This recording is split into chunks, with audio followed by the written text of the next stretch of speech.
எடுத்துட்டீங்கல்ல கூட அப்புறம் okay ma'am ஆ என்ன கூடலாம் எடுத்துட்டு போயிட்டு இருக்கீங்க? ஆமா. ஆக்சுவலா பாத்தீங்கன்னா நம்ம நிறைய வீடியோல தெலுங்கு கல்யாணம் பத்தி பேசியிருக்கோம். தெலுங்கா கல்யாணம் பத்தி. அதுல பாத்தீங்கன்னா ரொம்ப இம்பார்ட்டன்டான ஒரு விஷயம் நான் கூட பத்தி சொல்லியிருப்பேன்.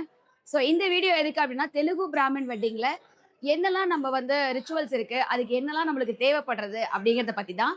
ஸோ மறக்காம இந்த வீடியோவை சேவ் பண்ணிக்கோங்க. அதுல ஃபர்ஸ்ட் பாத்தீங்கன்னா இந்த கூடை ஆக்சுவலா வந்து அப்பெல்லாம் பாத்தீங்கன்னா இந்த கூடை உள்ள வந்து பொண்ணை உட்கார வச்சு தூக்கின்னு போவா. இந்த மாதிரி ஒரு பழக்கம் இருக்கு. பட் இப்பெல்லாம் யாருமே இதுல உட்காரறதுக்கு வந்து லைக் பண்றது இல்ல. அதனால என்ன பண்றோம், கால் மட்டும் வச்சுப்பா. இதை விட பெரிய கூடை இருக்கும். அதுல வந்து நம்ம பொண்ணை உட்கார வச்சு தூக்கின்னு போலாம். பட் இப்ப பாத்தீங்கன்னா இதுல கால் மட்டும் வச்சுப்பா. இது நார்மல் மூங்கில் கூடை தான். இதுல வந்து கொஞ்சம் அழகா டெக்கரேட் பண்ணிருக்கு பாருங்களேன். ஸோ இது வந்து நீங்க எந்த மாதிரி கலர் வேணும்னாலும் நீங்க வந்து சூஸ் பண்ணிக்கலாம். ஸோ இது வந்து ரொம்ப ரொம்ப இம்பார்ட்டன்ட் ஒரு தெலுங்கு பிராமண வெட்டிங்ல. அதுக்கப்புறம் பாத்தீங்கன்னா இந்த அச்சு. இது வந்து என்ன சொல்றதுன்னா, நான் என்னுடைய அத்தை கல்யாணத்துல இருந்தே நான் இதை பார்த்துருக்கேன். எங்க ஆத்துல இருக்கும். இது வந்து அவ்வளோ சீக்கிரமா நீங்க எங்கேயுமே பண்ண முடியாது. இது பெங்களூர்ல வந்து ரொம்ப ரொம்ப ஃபேமஸ். ஏன்னா அங்க நிறைய மாதுவாஸ் இருப்பா. அவ கல்யாணத்துலயும் இந்த மாதிரி அச்சு வைப்பா. இதுல வந்து பெருமாள் தாயார் போட்டுக்கலாம், கிருஷ்ணர் போட்டுக்கலாம். இப்ப பாருங்க இதுல கிருஷ்ணர் ராதா இருக்கு. ஆனா ரொம்ப ரொம்ப இம்பார்ட்டன்ட் வந்து பொண்ணு மாப்பிள்ளையோட பேரை வந்து காவு பண்றது தான். அடுத்தது இது வந்து ரொம்ப ரொம்ப முக்கியமான ஒரு விஷயம். சக்கரை பொம்மைன்னு சொல்லுவா. இப்ப சென்னையில பாத்தீங்கன்னா நீங்க இந்த மாதிரி இவ்வளவு பெரிய சக்கரை பொம்மை எல்லாம் வாங்க முடியாது. குட்டி குட்டியா இருக்கும். சின்ன சின்னதா துளசி மாடம் அந்த மாதிரிலாம்.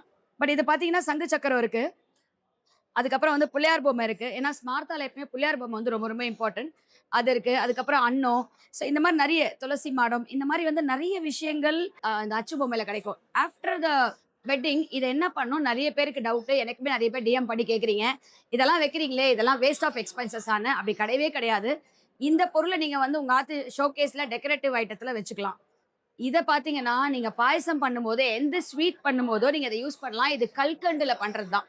கல்கண்ட வந்து பவுடர் பண்ணி அச்சு வாத்து பண்றது. ஸோ இதான் வந்து அந்த சக்கரை அச்சு அப்படின்னு சொல்லுவா. எதுவுமே வேஸ்ட்டே கிடையாது. அதே மாரி ஸ்டேஜ்ல பார்த்தீங்கன்னா, நாகவல்லி பானை இருக்கும். அந்த பானை வந்து டிஃபரெண்ட் கலர்ஸ்ல 32 குட்டி பானைகள் வைக்கணும். பெரிய பானை 5 பானை இருக்கும். சில ராத்துல வந்து கலர் பண்ணியிருப்பா. சில ராத்துல ஒயிட்டா வைக்க வேண்டியது வழக்கமா இருக்கும். உங்க ஆத்து வழக்கம் என்னன்னா, ஆத்து பெரியவாளையோ இல்ல வாத்தியாரையோ கேட்டு நீங்க அந்த நாகவல்லி பானை வாங்கிக்கலாம். இல்ல எங்கள மாரி கேட்டரர்ஸ் கிட்ட சொன்னாலும் வாங்கி கொடுப்போம். அதுக்கப்புறம் நீங்க பார்க்கலாம், பொண்ணு மாப்பிள்ளை நெத்தியில அந்த பாஷ்யம் இருக்கும். அது ரொம்ப ரொம்ப முக்கியம். ஒரு தெலுங்கு பிராமணா வெட்டிங்ல அந்த பாஷ்யம் இல்லாத கல்யாணமே கிடையாது. அந்த பாஷ்யமும் பார்த்தேன்னா நீங்க எல்லா கடையிலயும் கிடைக்கும். ஜிஆர்டில கிடைக்கும். நிறைய நீங்க நாட்டு மருந்து கடைகள்ல கூட நீங்க அத வாங்கலாம். ஸோ இந்த மாரி சின்ன சின்ன விஷயங்கள் ஒரு தெலுங்கு பிராமணா கல்யாணத்துல ரொம்ப ரொம்ப முக்கியம். இன்னும் நிறைய இருக்கு. நம்ம அத பத்திலாம் அடுத்த வீடியோல பார்க்கலாம். நான் ஏதாவது சொல்ல மிஸ் பண்ணியிருந்தா மறக்காம கமெண்ட் செக்ஷன்ல கமெண்ட் பண்ணுங்க.